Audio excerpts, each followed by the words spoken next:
Wah, soto Betawi lucu juga nih buat makan siang. Langsung aja kita racik yuk. Kasih kecap, kasih sambal secukupnya biar tambah hot makannya sambil keringetan. Nah, jangan lupa pelengkapnya kasih acar. Habis itu kita aduk-aduk supaya semua tercampur. Langsung kita cobain. Gimana rasanya? Yuk kita cobain. Jangan lupa baca bismillah ya geng kalau mau nyobain makanan atau mau makan. Bismillahirrohmanirrohim. Mantep banget sih ini buat teman makan siang kalian.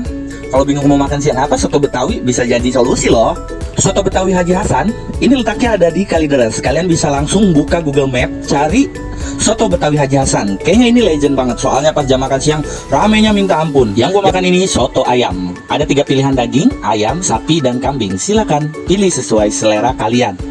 Selamat makan siang semua.